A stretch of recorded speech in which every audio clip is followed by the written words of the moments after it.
ತೋರ್ಸಮ್ಮ ನಿಂಬೆಹಣ್ಣು ಎಲ್ಲಿ ಹೊಡಿಬೇಕು, ಕಟ್ಟು ಹೊಡಿಬೇಕು, ಹೊಡಿಯೋಣ ಅಲ್ಲಿ.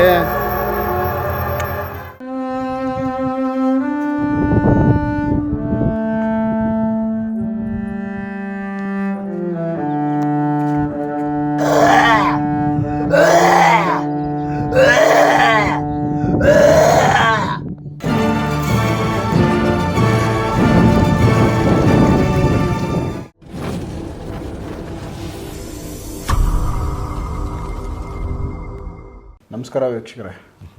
ಸೊ ಒಂದು ವಿಚಾರ, ರಾಘವೇಂದ್ರ ಅವರು ಒಂದು ಜಾಗಕ್ಕೆ ವಿಸಿಟ್ ಮಾಡಿದ್ದಾರೆ. ವಿಡಿಯೋಗಳು ನೋಡಿದ್ರೆ ಯಾವುದೋ ಒಂದು ಕಾಡು ಪ್ರದೇಶ, ಸುತ್ತಮುತ್ತ ಯಾವುದೋ ಹಳ್ಳಿಗಳೇ ಇಲ್ಲ ಅನ್ನೋ ಥರ ಕಾಣಿಸುತ್ತೆ. ಬೆಟ್ಟ ಗುಡ್ಡ, ಕಲ್ಲು ಮುಳ್ಳು, ಆ ಥರದ್ದೊಂದು ಏರಿಯಾದಲ್ಲಿ ಅವರು ಸುತ್ತಾಡಿರೋ ವಿಡಿಯೋಗಳು ನೋಡಿದ್ದೀನಿ. ಸೊ ಅದು ಏನು ಸಮಸ್ಯೆ ರಾಘವೇಂದ್ರ ಅವರೇ, ಆ ವಿಚಾರಕ್ಕೆ ಬಂದುಬಿಡಿ. ಡೈರೆಕ್ಟಾಗಿ ನಮ್ಮ ವೀಕ್ಷಕರಿಗೆ ಅದ್ರ ಬಗ್ಗೆ ತಿಳಿಸ್ಬಿಡೋಣ. ಯಾವುದೋ ದೇವಸ್ಥಾನ ಅಂತ ಹೇಳಿದ್ರಿ, ತೊಂದರೆ ಆಗಿತ್ತು, ಅಲ್ಲಿ ನಾವು ವಿಸಿಟ್ ಮಾಡಿದ್ನಿ. ಅವರು ಪೂಜಾರಿ ಅರ್ಚಕರ ಕಡೆಯಿಂದನೇ ಅಲ್ಲಿ ಏನು ತೊಂದರೆ ಆಗಿತ್ತು ಅದನ್ನು ಒಂದು ನಿಂಬೆಹಣ್ಣು ಅವ್ರ ಕೈ ಕೊಟ್ಟು ನಾನು ಅಲ್ಲೆಲ್ಲ ಅವ್ರ ಕೈಯಿಂದನೇ ಅದನ್ನು ಸರಿ ಮಾಡಿಸೋಕ್ಕೆ ಪ್ರಯತ್ನ ಪಟ್ಟಿದ್ದು ಅಂತ ಹೇಳಿ ಆ ವಿಚಾರ. ನಮಸ್ಕಾರ ವೀಕ್ಷಕರಿಗೆ. ಅದು ಅಂದರೆ ಇವರು ಫಸ್ಟ್ ಒಂದು ವಿದ್ಯೆ ಕಲಿಯಬೇಕು ಅಂದ್ಬಿಟ್ಟು ಒಂದು ಗುರುಗಳಾಗ ಹೋಗಿರೋದು ಇವರು ಕಷ್ಟಪಟ್ಟು ದೇವಸ್ಥಾನ ಎಲ್ಲ ಮಾಡಿದ್ದಾರೆ. ಕೆಂಪಮ್ಮ ಅಂತೇಳಿದು ದೇವಿ ಹೆಸರದು. ತಾಯಿ ಇದು ಏನು ಮಾಡಿದ್ದಾರೆ, ಇವರು ಸುಮಾರು ಅವ್ರ ಹತ್ರ ಒಂದು 14 ವರ್ಷ ಕೆಲಸ ಮಾಡಿದ್ದಾರೆ. 14 ವರ್ಷ ಕೆಲಸ ಮಾಡಿ ಕಷ್ಟಪಟ್ಟು ಅವ್ರು ಇದು ಮಾಡಿದ್ದಾರೆ. ಇವ್ರು ಏನು ಮಾಡಿದ್ದಾರೆ, ಆ ದೇವಿ ಇವ್ರಿಗೆಲ್ಲ ಆಹ್ವಾನ ಆಗಿ ಮುಂದೆ ಏನು ಅಂದರೆ ನಾಳೆ ಏನಾಗ್ತೈತೆ, ನಾಳದ್ದು ಏನಾಗ್ತೈತೆ ಅನ್ನೋದು ಮುಂದಿಂದು ಸೂಕ್ಷ್ಮವಾಗಿ ತಿಳಿಸಿರೋದು ತಾಯಿ. ಇವಾಗ ಇವನೇನೋ ಒಂದು ಕೆಲಸ ಮಾಡಬೇಕು ಅಂತಂದರೆ ನೀನು ಇದೇ ಥರನೇ ಮಾಡು, ಮತ್ತು ಈ ಕೆಲಸಕ್ಕೆ ಹೋಗ್ಬೇಡ ಅಂತೇಳಿ ತಾಯಿ ಒಂದು ಮಗನಿಗೆ ಯಾವ ರೀತಿ ಜೋಪಾನ ಮಾಡಬೇಕು ಆ ರೀತಿ ಮಾಡಿ ಎಲ್ಲ ತಿಳಿಸೋದು. ಈ ಗುರುಗಳು ಏನು ಮಾಡಿದ್ದಾರೆ, ಇವನು ನನಗಿಂತನೂ ಮುಂದುವರಿತಾನೆ ಅಂತೇಳ್ಬಿಟ್ಟು ಇದು ಯಾವ ರೀತಿ ಮಾಡಿದ್ದಾರೆ ಅಂತಂದರೆ, ಅದು ವಿಡಿಯೋದಲ್ಲಿ ನಮ್ಮ ವೀಕ್ಷಕರು ತೋರಿಸಿ ಅರಿಂದನವ್ರು. ಇದು ಅವ್ರಿಗೆ ಅಂದರೆ ಬಾಯಿ, ಅಂದರೆ ಅವರು ಬಾಯಿ ಕಟ್ಟಿಬಿಟ್ಟಿದ್ದಾರೆ, ಶ್ವಾಸಕೋಶ ಕಟ್ಟಿದ್ದಾರೆ, ಉಸಿರು ಕಟ್ಟಿದ್ದಾರೆ, ಕೆಲವು ದೃಷ್ಟಿ ಕಟ್ಟಿದ್ದಾರೆ, ಕೆಲವು ಥರ. ಈಗ ನಾವು ಒಂದು ನಮ್ಮ ವೀಕ್ಷಕರಿಗೆ ನಾವೇನು ಹೇಳೋಕ್ಕೆ ಇಷ್ಟಪಡ್ತೀವಿ ಅಂದರೆ, ಒಂದು ನಮ್ಮದೆಲ್ಲ ಕೆಲವು ಎಪಿಸೋಡ್ಗಳು ಭಯಂಕರವಾಗಿರ್ತವೆ, ಒಂದಕ್ಕಿಂತ ಒಂದು ಟ್ರೆಂಡ್ ಅಂತ ಹೇಳ್ತಾ ಇರ್ತೀವಲ್ಲ ಆ ಥರ. ಇದು ನನ್ನ ಲೈಫಲ್ಲೇ ನೋಡಿಲ್ಲಪ್ಪ. ಅವನಿಗೇನಂತಂದರೆ ದೇವಿ ಏನನ್ನ ಆಹ್ವಾನ ಆಯಿತು ಅಂದರೆ ಅವನು ಮತ್ತೆ ಕೆಮ್ಮೋದು ಅಂದರೆ ನಮಗೆ ಭಯ ಆಗ್ಬಿಡ್ತು, ಆ ಥರ ಕೇಸದು.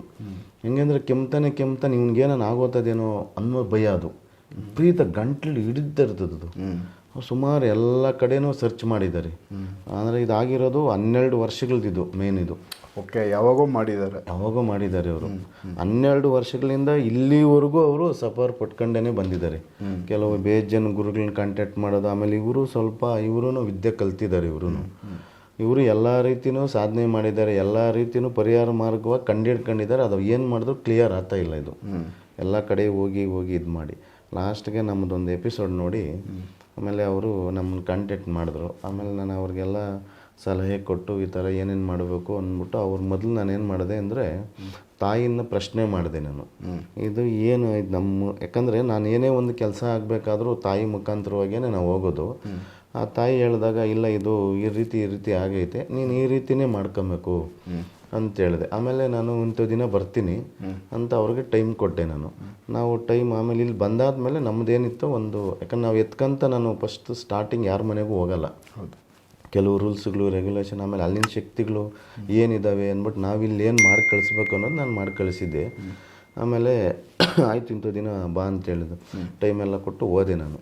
ಆಮೇಲೆ ಅವ್ರಿಗೇನು ಹೇಳಿದೆ ಅಂತಂದರೆ, ನಾನು 7 ಕೆರೆ ನೀರು ಥರದ್ದು ಕೇಳಿದ್ದೆ ನಾನು. ಆಮೇಲೆ ಕೆಲವು ನೀರುಗಳು ಹೇಳ್ತೀವಿ, ಈ ಕೆಲವು ಹೇಳ್ತೀನಿ ನಾನು ನೆಕ್ಸ್ಟ್ ಎಪಿಸೋಡಲ್ಲಿ. ಈ ನದಿಗಳದ್ದು ವಿಶೇಷವಾಗಿ ಏನೇನು ಇದು ಮಾಡಬೇಕು, ನಾನು ಏನಕ್ಕೆ ಈಗ ಆಲ್ಮೋಸ್ಟ್ ನಾನು ನಾವು ನೀವು ಹೋದಾಗ ಲೈವಾಗೆ ತೋರಿಸಿದ್ವಿ. ನದಿಯಲ್ಲಿ ಏನಕ್ಕೆ ಕಟ್ಟು ಹೊಡಿತೀವಿ, ಮತ್ತು ಇದರಲ್ಲಿ ಬೇರೆ ಬೇರೆ ಇವು ಕೆರೆಗಳಲ್ಲಿ ಏನಕ್ಕೆ ನೀರು ತರಿಸ್ತೀವಿ ಅನ್ನೋದಕ್ಕೆ ಇದು ಮೇಯ್ನು. 7 ಕೆರೆ ನೀರು ಅಂತಂದರೆ ಇದು ಭಾರಿ ಪವರ್ ಎನರ್ಜಿ ಇರೋಂಥದ್ದು. 7 ಕೆರೆ ನೀರು ತರಿಸಿ, ಆಂಜನೇಯನ ನೀರು ತರಿಸಿ, ತೀರ್ಥಗಳು ಕೆಲವೆಲ್ಲ ಕಡೆ ತೀರ್ಥಗಳು ತರಿಸಿ, ಆಮೇಲೆ ಅವ್ರಿಗೆ ಅಲ್ಲೆಲ್ಲ ಹೋಗಿ ದೇವಿಗೆಲ್ಲ ದಿಗ್ಬಂಧನ ಬಿಚ್ಚಿ, ಮತ್ತು ಇವ್ರಿಗೆ ಅಲ್ಲೇ ದೇವಿ ಮುಂದೆನೇ ಆಕರ್ಷಣೆ ತಗೊಂಡು ಅವ್ರ ಗುರುಗಳು ಏನೇನು ಅವ್ರಿಗೆ ಕಟ್ ಮಾಡಿ ಮತ್ತೆ ಅವ್ರು ಹೇಳಿದ್ರಂತೆ, ನಿನ್ನ ಲೈಫಲ್ಲಿ ಎಲ್ಲಿ ಹೋದರೂ ಇದು ಕ್ಲಿಯರೇ, ನಾನು ಯಾರ ಕೈಯಾಗೂ ಮಾಡೋಕ್ಕಾಗಲ್ಲ ಅಂತಲೇ ಹೇಳಿ ಕಳಿಸಿದ್ರಂತೆ ಅವ್ರಿಗೆ.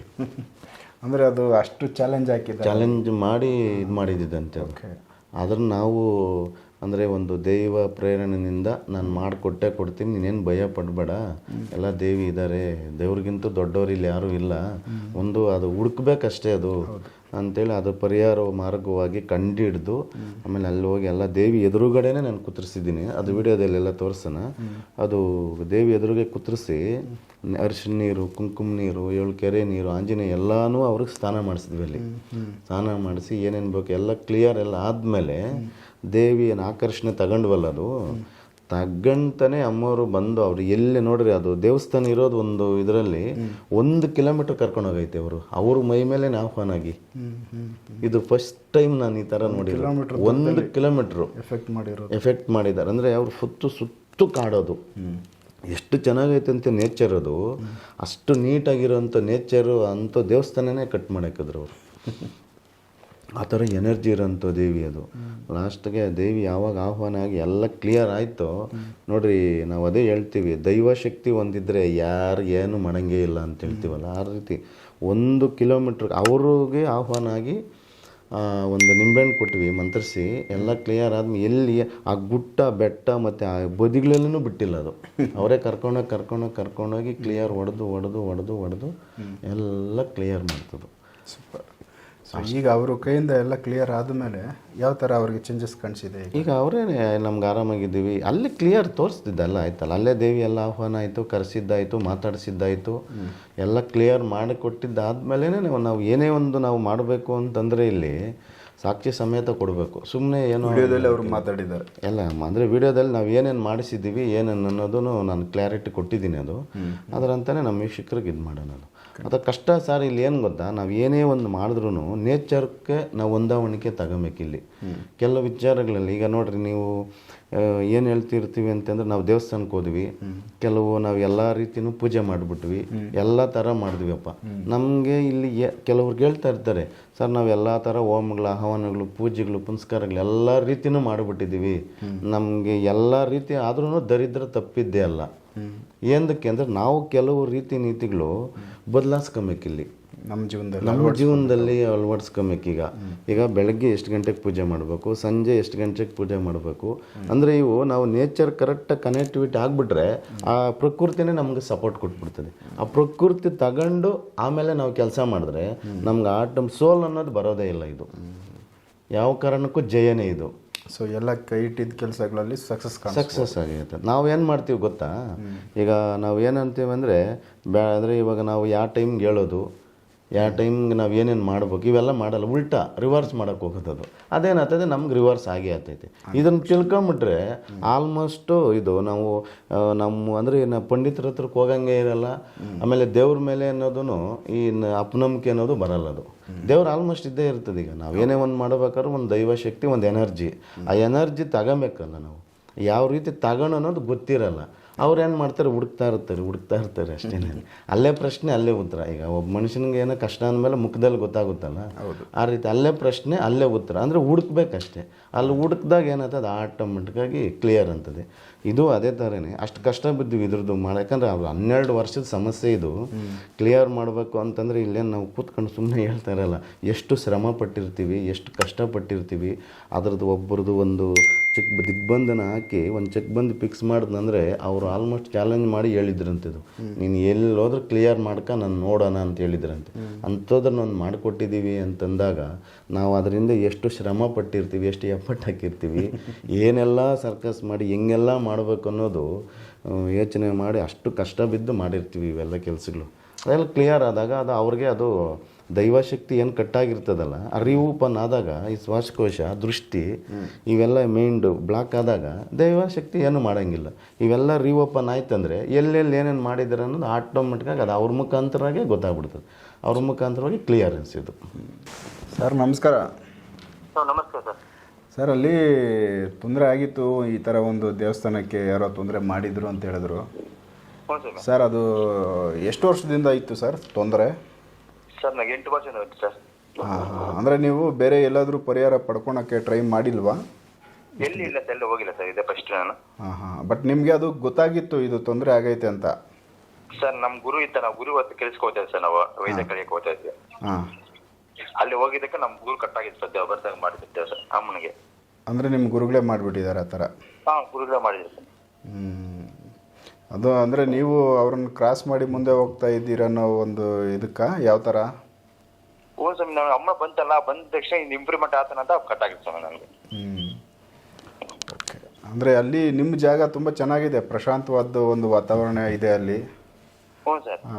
ಬಟ್ ನೀವು ತುಂಬ ಕಾಡು ಮೇಡು ಬೆಟ್ಟ ಗುಟ್ಟ ಅನ್ನೋ ಥರ ಅಲ್ಲಿ ಸುತ್ತಾಡಿದ್ದೀರ ಸಮಸ್ಯೆನ ಬಗೆಹರಿಸ್ಕೊಳ್ಳೋದಕ್ಕೋಸ್ಕರ ಅಲ್ಲಿ. ಹ್ಞೂ ಸರ್. ಓಕೆ. ಈಗ ಅಲ್ಲಿ ಯಾವ ಥರ ಬದಲಾವಣೆ ನಿಮ್ಗೆ ಈಗ ಪ್ರೆಸೆಂಟ್ ಯಾವ ಥರ ಚೇಂಜಸ್ ಕಾಣಿಸಿದೆ? ಸರ್, ಮೊದಲು ನಮ್ಗೆ ಅಮ್ಮನ ಬಂತ ಕ್ಯಾಕ್ ಆಗ್ತಾ ಇರೋದು, ಗಂಟ್ಲಿಗೆ ಬಂದು ಅಂಟ್ಕೊಂಡು ಸರ್ ಅದು. ಇವಾಗ ತಟ್ಟೆ ಎತ್ಕೊಂಡು ಗಂಟೆ ತಗೊಂಡು ಬರ್ತಾ ತಮ್ಮಳು. ಇವಾಗ ಏನಂತ ಏನು ಪ್ರಶಾಂತಾಗ ಆರಾಮ ಐತೆ ಸರ್. ಓಕೆ. ಈಗ ಯಾರಾದರೂ ಬಂದು ಭಕ್ತರಲ್ಲಿ ಏನಾದರೂ ಹೂವು ಕೇಳಿದ್ರೆ ಕೆಲಸಗಳು ಆಗುತ್ತೋ ಇಲ್ಲೋ? ಇನ್ನು ಏನು ಕೇಳ್ತಾರೆ ಸ್ವಾಮಿ? ಇನ್ನ ಹಾಂ ಯಾರು ಬರ್ತಾರ, ಬರ್ತಾರೆ ಪೂಜೆ ಮಾಡ್ಕೊಂಡು ಹೋಗ್ತಾರೆ. ಓಕೆ. ಬಟ್ ದೇವಸ್ಥಾನದ ವಾತಾವರಣ ಚೆನ್ನಾಗಾಗಿದೆ ಈಗ. ಹ್ಞೂ ಸರ್. ನಿಮಗೆ ರಾಘವೇಂದ್ರ ಅವ್ರ ಬಗ್ಗೆ ಯಾವ ಥರ ಏನು ಅನಿಸುತ್ತೆ? ಹೆಂಗ್ ಮೇಲ್ ಸರ್, ಅವ್ರು ಇಲ್ಲಿ ಆವತ್ತಿಂದ ಮೊನ್ನೆ 3 ವಾರದಿಂದ ಮೇಲ್ ಸರ್, ನಂಗೆ ಕಮ್ಮಿ ಆಯಿತು. ಮೊದಲು ಫುಲ್ ಟಾರ್ಚರ್ ಇತ್ತು ನನಗೆ ಅಮ್ಮನು. ಏನೋ ಒಂದು ಕೆಲಸ ಆಗ್ತಾರೆ, ಹೆಂಗ ಪರವಾಗಿಲ್ಲ ಸರ್ ಇವರು. ಹೌದಾ? ಹ್ಞೂ. ಬಟ್ ಈಗ ನಿಮ್ಗೆ ಚಾಲೆಂಜ್ ಮಾಡಿದ್ರಂತೆ, ಎಲ್ಲಾದರೂ ಹೋಗು, ಯಾರ ಕೈಲಾದರೂ ಇದನ್ನು ರೆಡಿ ಮಾಡಿಸ್ಕೊಳ್ಳಿ ನೋಡೋಣ ಅಂತ. ಅಂದರೆ ಇದು ಯಾರ ಕೈಲೂ ಆಗಲ್ಲ ರೆಡಿ ಮಾಡೋಕ್ಕೆ ಅಂತ ಚಾಲೆಂಜ್ ಮಾಡಿದ್ರು ಅಂತ ಹೇಳಿದ್ರು. ಹೇಳ ಯಾರ ಕೈಲಿ ಆಗ್ತಾ ಇಲ್ಲ. ಕೇಳಿದ್ರೆ ಒಂದು 5 ಸತಿ ಕೇಳಿ, ಯಾರು ಕೇಳಿದ್ರೆ ನಮ್ಮ ಕೈಲಿ ಆಗಲ್ಲ ಅಂದರು. ಬೇರೆಯವ್ರನ್ನ ಕೇಳಿದಾಗ ಅವರೆಲ್ಲ ಹಿಂಗೆ ಹೇಳಿದ್ದಾರೆ. ಹ್ಞೂ ಸರ್. ಬಟ್ ಇದು ರಾಘವೇಂದ್ರ ಅವರು ಅಟೆಂಡ್ ಮಾಡಿದ್ಮೇಲೆ ರಾಘವೇಂದ್ರ ಅವರು ಸೊ ಇವ್ರ ಕೈಯಿಂದ ಅಲ್ಲಿ ಸಮಸ್ಯೆ ಕ್ಲಿಯರ್ ಮಾಡಿಕೊಟ್ಟಿದ್ದಾರೆ ರಾಘವೇಂದ್ರ ಅವರು. ಹ್ಞೂ ಸರ್, ಕ್ಲಿಯರ್ ಮಾಡ್ತೀವಿ ಸರ್. ಸೂಪರ್. ಯಾಕಂದರೆ ಈ ಥರ ಒಂದು ದೇವಸ್ಥಾನಕ್ಕೆ ಕಟ್ಟಾಕೋದು ಇಲ್ಲ ಬಂಧಿಸೋದು, ತೊಂದರೆ ಕೊಡೋದು ಸಾಮಾನ್ಯವಾಗಿ ಯಾರೋ ಬೇಕಂತ ಮಾಡಿರ್ತಾರೆ. ನಮ್ಮ ಗುರುಗಳೇ ಸಹ ಮಾಡಿರೋದು ಓಪನ್ ಆಗಿ. ಬಟ್ ಅಂತ ಅದಕ್ಕೆ ಪರಿಹಾರಗಳು ಕೊಡೋದು ಕಷ್ಟ. ಬಟ್ ಇಲ್ಲಿ ಪರಿಹಾರ ಸಿಕ್ಕಿದೆ ನಿಮಗೆ. ಪರಿಹಾರ ರಾಘವೇಂದ್ರ ಅವ್ರ ಮುಖಾಂತರ ಆಗಿರೋದು ಒಳ್ಳೆಯದು. ಹಾಗಾಗಿ ಆ ವಿಚಾರ ನಿಮ್ಮ ಜೊತೆ ಮಾತಾಡಬೇಕಿತ್ತು, ಹಾಗಾಗಿ ಫೋನ್ ಹಚ್ಚಿ ಮಾತಾಡಿದ್ವಿ ಸರ್. ಓಕೆ, ಧನ್ಯವಾದಗಳು ಸರ್. Okay sir. ಸೊ ಈ ಥರದ್ದು ಒಂದು ಕೇಸು ನೀವು ಹ್ಯಾಂಡಲ್ ಮಾಡಿದ್ದೀರಾ? ಹೌದು. ಬಟ್ ಇಲ್ಲಿ ನಮಗೆ ನಮ್ಮ ಅಂದರೆ ಟೋಟಲ್ ನಮ್ಮ ಭಾರತದಲ್ಲಿ ದೈವದ್ದು ಆರಾಧನೆ ಜಾಸ್ತಿ ಇರೋದ್ರಿಂದ ದೇವಸ್ಥಾನಗಳು ಸಿಕ್ಕಾಪಟ್ಟೆ ತುಂಬ ಇದ್ದಾವೆ. ಬಟ್ ಎಲ್ಲೋ ಒಂದು ರೀತಿ ಯಾರೋ ಒಬ್ಬರು ಬೇಕಂತಲೇ ಕೆಲವೊಂದು ಸರಿ ಈ ಥರ ತೊಂದರೆಗಳು ಮಾಡಿದ್ರು ಅಂದಾಗ ಅಲ್ಲಿ ಎಫೆಕ್ಟ್ಗಳಾಗ್ತವೆ. ಹಾಗೆ ಆಗುತ್ತೆ. ಆಲ್ಮೋಸ್ಟು ನಮ್ಮ ಜನ ಇಲ್ಲಿ ಏನು ಹೇಳ್ತೀವಿ ಅಂದರೆ, ಆಲ್ಮೋಸ್ಟು ಅವನಿಗೇನೋ ಒಂದು ದೈವ ಶಕ್ತಿ, ಒಂದು ಅನುಗ್ರಹ ಆಯಿತು ಅಂದರೆ, ಈಗ ಏನು ಹೇಳ್ತೀವಿ ಅಂತಂದರೆ ಎಲ್ಲ ಆಲ್ಮೋಸ್ಟು ಒಳ್ಳೆಯದಕ್ಕೆ ಯಾರು ಕೈ ಹಾಕಲ್ಲ, ಕೆಟ್ಟದಕ್ಕಂದರೆ ಬೇಜನ್ ಜನ ಕೈ ಹಾಕ್ತಾರೆ.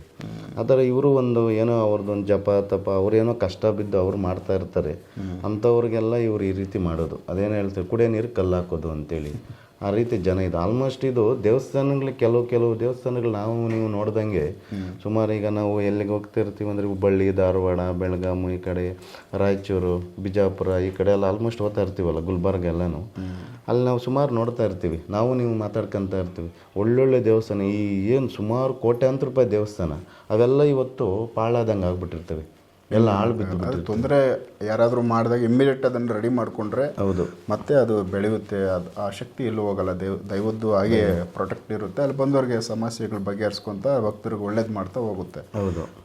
ದೇವಸ್ಥಾನ ಏನಾದರೂ ತೊಂದರೆ ಆಗಿ ಆ ಶಕ್ತಿ ಕುಗ್ಗಿದಾಗ ಅಲ್ಲಿ ಬಂದವರಿಗೆ ಪರಿಹಾರಗಳಾಗಲ್ಲ, ಅಲ್ಲಿ ಹೋಗಿ ಬಂದವ್ರಿಗೆ ಏನೂ ಒಳ್ಳೇದಾಗಲ್ಲ. ಹಾಗಾಗಿ ಜನ ಅಲ್ಲಿ ಹೋಗೋದು ಬಿಟ್ಬಿಡ್ತಾರೆ. ನಾವು ಹೋಗಿದ್ವಿಯಪ್ಪ, ಏನೂ ನಮಗೆ ಚೇಂಜಸ್ ಕಾಣಿಸಿಲ್ಲ. ಆವಾಗ ಏನಾಗುತ್ತೆ, ಅದು ಟೋಟಲಾಗಿ ಸ್ಲೋ ಆಗಿ ಬಿದ್ದೋಗುತ್ತೆ. ಸೊ ಇದೊಂದು ವಿಚಾರ, ನಿಮ್ಮ ಒಂದು ಕಾನ್ಸೆಪ್ಟು, ನೀವು ಹೋಗಿ ಫೀಲ್ಡ್ ವರ್ಕ್ ಮಾಡಿ ಒಂದು ಜಾಗ ಪರಿಹಾರ ಕೊಟ್ಟಿರೋದು, ಅದು ಚಾಲೆಂಜ್ ಹಾಕಿರೋ ಒಂದು ಕೇಸ್ ಅದು. ಅವ್ರ ಗುರುಗಳೇ ಚಾಲೆಂಜ್ ಹಾಕಿದ್ರಂತೆ. ಸೊ ವೀಕ್ಷಕರು ಇದೆಲ್ಲ ಕೇಳಿದ್ರಲ್ಲ ನೀವು, ಯಾಕಂದರೆ ಈ ಥರ ತೊಂದರೆಗಳು ರೆಗ್ಯುಲರಾಗಿ ಎಲ್ಲ ಕಡೆ ನಡೀತಾ ಹೋಗುತ್ತೆ. ಆದಷ್ಟು ಅದನ್ನು ನೀವೇನೇ ಬಗೆಹರಿಸ್ಕೊಳ್ಳೋ ಅಷ್ಟು ಒಂದು ಸಂಪಾದನೆ ಮಾಡ್ಕೋಬೇಕು ಆ ಶಕ್ತಿಗಳನ್ನ. ಸಮಸ್ಯೆಗಳು ಬಂದಾಗ ನಮಗಿಂತ ಬೇರೆಯವರು ಇದ್ದಾರೆ, ಅಲ್ಲೆಲ್ಲೋ ಹೋಗೋಣ ಪರಿಹಾರ ಮಾಡ್ಕೊಳ್ಳೋಣ ಅನ್ನೋದಕ್ಕಿಂತ ನೀವೇ ಆ ಶಕ್ತಿನ ಸಂಪಾದನೆ ಮಾಡಿಕೊಂಡು ನಿಮ್ಮ ಒಂದು ದೇವಸ್ಥಾನನ ನೀವೇ ರಕ್ಷಣೆ ಮಾಡಿಕೊಂಡಾಗ ತುಂಬ ಅದು ಬೆಟರ್ ಇರುತ್ತೆ. ನಿಮ್ಗೆ ಅದು ಸ್ವಲ್ಪ ಏನಾನ ಸಣ್ಣ ಪುಟ್ಟ ಆಗೋ ಫಸ್ಟ್ಗೆ ನೀವು ಅದನ್ನು ರೆಡಿ ಮಾಡ್ಕೊಳ್ಳೋಕೆ ಸಾಧ್ಯ. ಒಂದು ವೇಳೆ ಅದಾಗಿಲ್ಲ, ನಿಮ್ಮ ಕೈಲಿ ಆಗಲ್ಲ ಅಂತ ಕಾಲಕ್ಕೆ ರಾಘವೇಂದ್ರ ಅವರು ಇಲ್ಲ ಅವ್ರ ಥರ ಇನ್ನೂ ನಮ್ಮ ಚಾನಲಲ್ಲಿ ತುಂಬ ಜನ ಇದ್ದಾರೆ. ಯಾರನ್ನಾದರೂ ನೀವು ಸಂಪರ್ಕ ಮಾಡಿದಾಗ ಅವರು ಅದನ್ನು ಪರಿಹಾರ ಮಾಡಿಕೊಡ್ತಾರೆ. ಸೊ ಹಾಗಾಗಿ ಇದೊಂದು ಕೇಸ್ ನಿಮ್ಮ ಮುಂದೆ ಏನಾಯಿತು ಅನ್ನೋ ವಿಚಾರನ ತೋರಿಸಿದ್ದೀವಿ. ನೆಕ್ಸ್ಟ್ ಬೇರೆ ವಿಚಾರಗಳನ್ನ ನಾನು ರಾಘವೇಂದ್ರ ಅವ್ರ ಜೊತೆ ಮಾತಾಡ್ತಾ ಹೋಗ್ತೀನಿ. ನಮಸ್ಕಾರ.